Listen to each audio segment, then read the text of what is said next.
Hello, I'm Dan Robinson, and I'm so happy to be joined today by people from the University of Arkansas Theater Department, and specifically about a show that's upcoming called Heroes of the Fourth Turning. Welcome, everyone.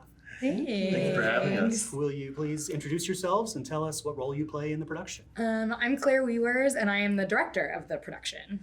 My name is Sean Patrick Ryan. I'm playing Justin. I'm Isabel Babin, and I'm playing Teresa. I'm Jen Sweeney, and I'm playing Dr. Presson, Gina. Gina. All right, so tell us about the play. So this play is written by Will Arbery, who is a writer on the TV show Succession, which is kind of where people would know that name if they know that TV show. But it is about a university that is inaugurating a new president, our sweet Dr. Presson, and we have two alums that are coming back, both Teresa and Kevin, and then we have Justin, who was a graduate and has stayed at the university, and Emily, who is Gina's daughter, who has moved home due to chronic illness, and they all kind of see each other for the first time after 7 years. And it is all centered around this very peculiar curriculum college that is rooted in Catholicism, and it kind of talks about how their curriculum has created them as people, and now 7 years out, who are they now, having gone to this school, having received this training. Yeah, it's kind of a where are they now play. Okay, Yeah. What made you choose this play? So this is actually my thesis project, and so I got a lot of say in which play to choose. And the reason I chose this play is I have always I was raised Catholic, and I was, my dad's an attorney, and so I've always been around both the like religious and political rhetoric, and I've always been so intrigued by like how they match or don't match, and how people take, it's like sometimes you feel like you're dealing with two separate people. Like when you're dealing with religion, I'm one person, and when you're dealing with politics, I'm another person. And that has never made sense to me, and it's always made me wonder, and it's always made me ask questions. And I think that to me was like the most intriguing part of this play, is because it focuses a lot on that like intersection between politics and religion, and the questions of like, why is it more important to us as a people what divides us rather than like what unites us, or like how did we learn to talk without listening, and just kind of these things around our political rhetoric today. And so that's really like what got me into it. Yeah, incredibly timely. Yes, very For timely. the season that we're in at the moment. Yes. So for the cast, tell us about the challenges of this play. This is the first character I've played where it took me a long time to find the humanity in her. She stands by certain morals and hateful rhetoric that I don't believe in and would never use in my personal life. And for a long time, I saw her as such an evil person. And it took me a long time to find the places where she is human, and she is a product of the way her environment shaped her at a young age, and certain trauma bonding to other people and the religion and the college. And when you look at it as a whole, you understand that she really is just soft and created a hard shell around herself so she doesn't have to be vulnerable. And it makes a lot more sense. But this is that definitely been a challenge, because it's hard to feel like you're justifying actions that you don't agree with. But it's been good, and I have developed a certain softness and understanding for her. Wow, maybe everyone should just play roles from the opposing side Yeah. in life, just to like, Right? get some of that empathy kick in. Yeah. How about you guys? What? Go ahead. Okay.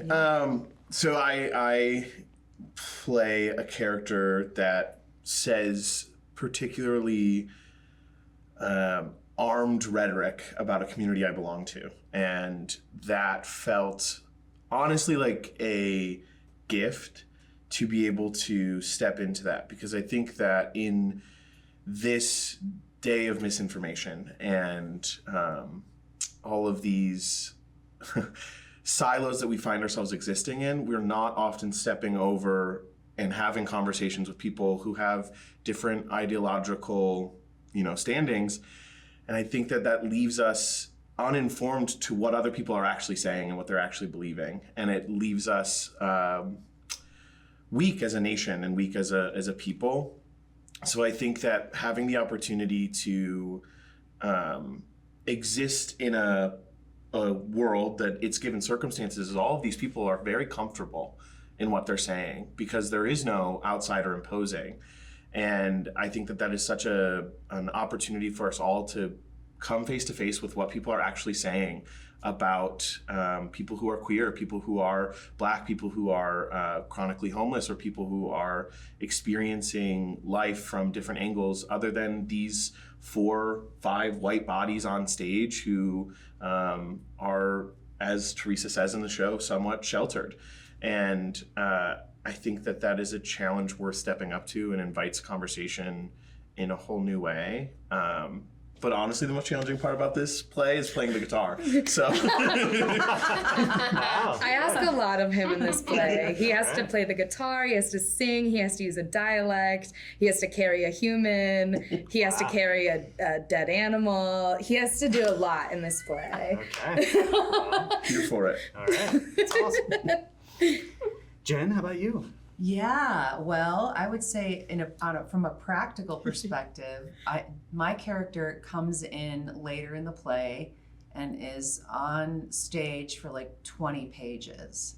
And so for me as an actor that hasn't had to memorize for quite some time, it has been very challenging.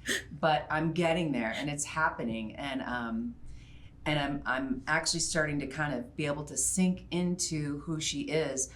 I'm learning so much about, I consider myself a recovering Catholic.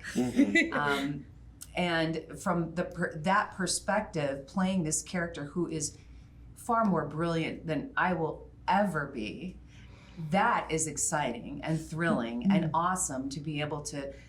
Will has written this beautiful play, and it's almost like performing Shakespeare in a way. It's just the language is very real, but it's also, for my character, it's very beautiful. She says some very beautiful, very wise things, and it's kind of given me a glimpse into a perspective that maybe I would not have had if I hadn't played this role. So it's been really thrilling, and then working with these guys has been incredible.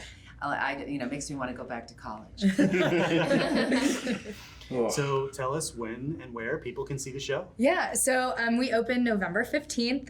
We run the 15th, 16th, and 17th, and then we run again the 20th through the 24th. Yes. All at the Global Theater that is right off the Fayetteville Square. Okay. Yeah. So right up to Thanksgiving. Yeah. Yeah. Yes. Essentially. Yeah. That's kind of crazy. So everybody will have plenty to talk about. Yes. Around the It will Thanksgiving table. fuel your Thanksgiving family political conversations. That's right. It Yes. will certainly fuel mine. Yeah.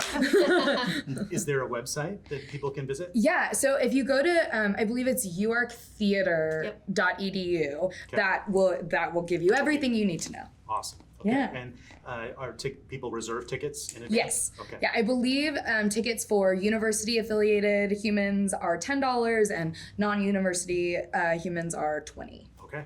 Wonderful. Yeah. Well, thank you all so much for coming in and sharing about this. I wish you the best of luck with the production. Thank you. Thank you for having us. Thanks for having us. Absolutely.